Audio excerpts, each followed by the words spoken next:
शुक्लाम्बरधरं विष्णुं शशिवर्णं चतुर्भुजं प्रसन्नवदनं ध्याये सर्वविघ्नोपशान्तये। ओम श्रीकृष्ण परब्रह्मणे नमः। श्रीमद्भगवद्गीता अध त्रयोदशोऽध्यायः क्षेत्रक्षेत्रज्ञविभागयोगः। 20వ శ్లోకం। ప్రకృతిం పురుషం చైవ విద్యనాదీవుభావపి వికారాం చ గుణాం చైవ విద్ధి ప్రకృతి సంభవాన్. అర్జున, ప్రకృతి పురుషుడు అనే ఈ రెండు ఎప్పటి నుంచో ఉన్నాయి. వీటికి అంతం లేదు. అంతేకాదు, ఈ వికారాలు గుణములు ప్రకృతి నుంచి సంభవిస్తున్నాయి. ప్రకృతి పురుషుడు ఇప్పటి వాళ్ళు కాదు, అనాది నుండి ఉన్నారు. ఈ రెండు పరమాత్మ నుంచి ఉద్భవించినయే. పార్వతి ప్రకృతి అయితే శివుడు పురుషుడు, అదే అర్ధనారీశ్వర తత్వం. లక్ష్మీ ప్రకృతి అయితే విష్ణువు పురుషుడు, అందుకే అమ్మవారు అయ్యవారు వక్షస్థలమును అలంకరించింది. సరస్వతి ప్రకృతి అయితే బ్రహ్మ పురుషుడు, అందుకే సరస్వతి బ్రహ్మ నాలుక మీదనే ఉంది. లౌక్యంగా చూస్తే భర్త పురుషుడు అయితే భార్య ప్రకృతి, అందుకే ఆమె అర్ధాంగి, సహధర్మచారిణి అంటారు. ఈ ప్రకారంగా ప్రకృతి పురుషులు ఒకటే, వేరు కాదు. వారు అనాది నుంచే ఉన్నారు. మనస్సు, బుద్ధి, అహంకారము అనే వికారాలు సత్వరజస్తమో గుణాలు ప్రకృతికి, అంటే ప్రకృతిలో సహజంగా ఏర్పడ్డాయి. ప్రకృతిలో నుండి పుట్టాయి, ప్రకృతిలోనే ఉన్నాయి. వీటి కలయిక నుంచి వచ్చినవే మాయ, సంసారం, బంధనము. ఇవి కూడా ఆనాటి నుంచే ఉన్నాయి, ఈనాటివి కావు. ఈ వికారాల వలన ప్రకృతి నిరంతరం మార్పుకు లోనవుతూ ఉంటుంది. కానీ పురుషునకు ఈ వికారములు గుణములు లేవు, అంటవు. నిర్గుణుడు, నిరాకారుడు. పురుషుడు చైతన్య శక్తి, ప్రకృతి అచేతనము. అచేతనమైన ప్రకృతిలో ఈ వికారాలు గుణములు అనాది నుంచి ఉన్నాయి. మనం నిద్రపోయాము, కల వచ్చింది. ఎప్పటిదాకా మెలకువగా ఉన్నాము, ఎప్పుడు నిద్ర పట్టింది, ఎప్పుడు కల వచ్చింది అనే విషయాలు మనం ఎలా చెప్పలేము. అలాగే ఈ వికారాలు గుణాలు క్షేత్రములో ఎప్పుడు ఎలా పుట్టాయో చెప్పలేము. ఈ వికారాలు గుణాలు కేవలం ప్రకృతికి సంబంధించినవి, పురుషునివి కాదు. పురుషుడు అంటే ఆత్మ శుద్ధమైనది. ప్రకృతిలో ఉన్న కామము, క్రోధము, మోహము మొదలగు వికారములను రజస్తమో గుణాలను లోనైతే ఆత్మ జీవాత్మ అవుతుంది. జీవాత్మ తన చుట్టూ సంసారము అనే సాలెగూడు తనకు తానే నిర్మించుకుంటుంది. ఆ వికారాలు గుణాలు అంతమైతే కానీ జీవాత్మ తన నిజస్వరూపమును పొంది పరమాత్మలో లీనం కాలేడు. అదే ముక్తి. దీనికి ఒకటే మార్గము, నేడు అతీతంగా ఉండటం, స్థిర చిత్తము కలిగి ఉండటం. 21వ శ్లోకం. కార్యకారణకర్తృత్వే హేతుః ప్రకృతిరుచ్యతే పురుషక సుఖ దుఃఖానాం భోక్తృత్వే హేతురుచ్యతే. కార్యమును కరణమును కలుగజేయటానికి ఈ ప్రకృతే కారణం.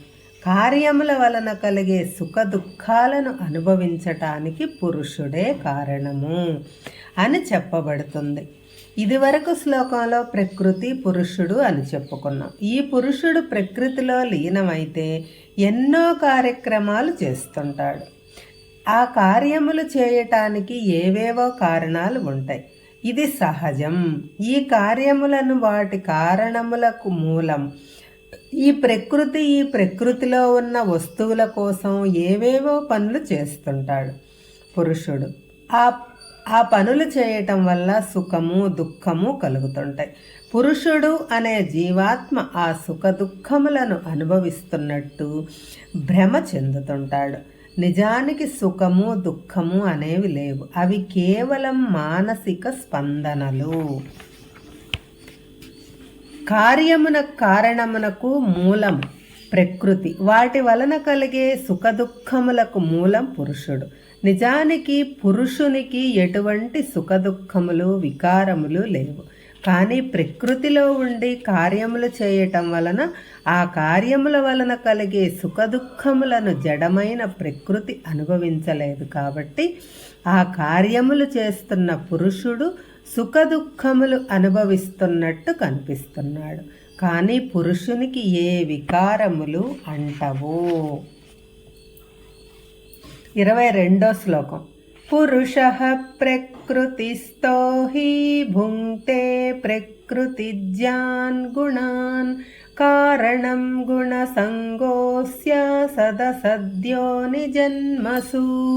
ప్రకృతిలో సంచరిస్తున్న పురుషుడు ప్రకృతిలోని గుణములను వాటి వలన కలిగే సుఖ దుఃఖాలను అనుభవిస్తున్నాడు.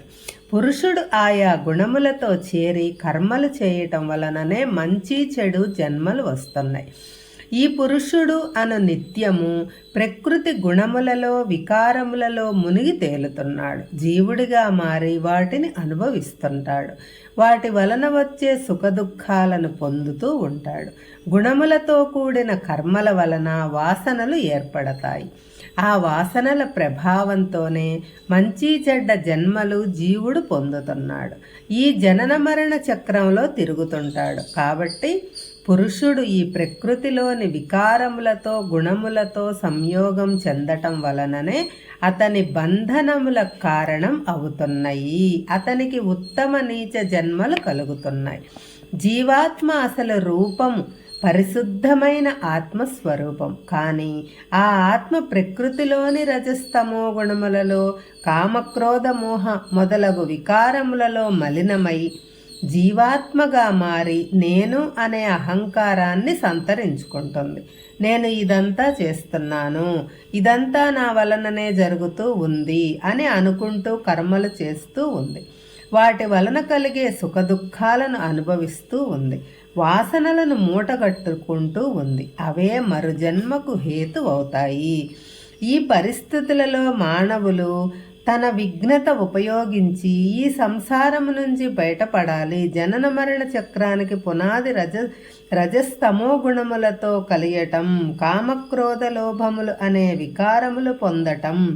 వీటిని అరికట్టగలిగితే ముక్తి దానంతట అదే వస్తుంది. ముందుగా ప్రాపంచిక విషయములయందు విషయవాంఛలయందు ఆసక్తి తగ్గించుకోవాలి. ముందు దానిని ప్రయత్నం చేయాలి. పురుషుడు ఈ శరీరంలో చేరకముందు నిర్గుణుడు, నిరాకారుడు. శరీరంలో చేరాక ఒక ఆకారం పేరు వచ్చింది. దానితో నేను అనే అహంకారం వచ్చింది. తరువాత 3 గుణాలు వచ్చి చేరాయి. ఆ 3 గుణాలకు అనుగుణంగా మనసు బుద్ధి ఎన్నో సంకల్పాలు చేస్తూ బయట ప్రపంచంలో తిరుగుతూ శరీరంతో అనేకములైన కర్మలు చేస్తూ ఉంది. ఆ కర్మఫలములను అనుభవిస్తూ ఉంది. ఈ పరిస్థితిలో శరీరంలో ఉన్న ఆత్మస్వరూపమైన చైతన్యాన్ని జీవాత్మ అని అంటారు. నిజానికి ఆత్మకు ఎటువంటి వికారములు గుణములు లేవు, అనుభవాలు లేవు. కానీ సత్వరజస్తమో గుణముల కలయిక వలన మనసు బుద్ధి అహంకారములతో చేరి శరీరంతో పనులు చేయటం వలన సుఖ దుఃఖాలు వస్తున్నాయి అని అనుకుంటూ ఉంటాడు. మానసికంగా శారీరకంగా అనుభవిస్తుంటాడు. కాబట్టి ఈ సుఖ దుఃఖాలు రాగద్వేషాలు ఎలా వచ్చాయి అంటే స్వచ్ఛమైన ఆత్మస్వరూపం 3 గుణములతో కలవటం వలననే వచ్చాయి. మరి దానికి ఫలితం ఏమిటంటే పునర్జన్మ, జన్మ తరువాత జన్మ మాటి మాటికి పుట్టటం, చావటం, మరలా పుట్టటం. పోనీ ఈ జన్మలు మంచివా అంటే ఎప్పుడూ మంచి జన్మలు రావు కదా. ఈగ, దోమ, పాము, కాకి, ఎప్పుడూ భయంతో వణికిపోయే జంతువుల జన్మ, దెబ్బలు తినే జన్మ, రోగాలతో కింగి కృషించిపోయే జన్మ, ఇలాంటి జన్మలు కూడా వస్తుంటాయి. మరి దీనికి మార్గం లేదా అంటే ఉంది. చాలా సింపుల్. మనలో ఉన్న ఈ శరీరమే నేను అనే అజ్ఞానాన్ని, అహంకారాన్ని పోగొట్టుకోవటమే, 3 గుణాలలో కలవకుండా, మమేకం కాకుండా, తాదాత్మ్యం చెందకుండా ఉండటమే, ప్రతిదానికి అతిగా స్పందించకుండా ఉండటమే, ఈ సంసార చక్రంలో ఉన్న అంటీ ముట్టనట్టు తామరాకు మీది నీటి బొట్టులా ఉండటమే. హరే కృష్ణ.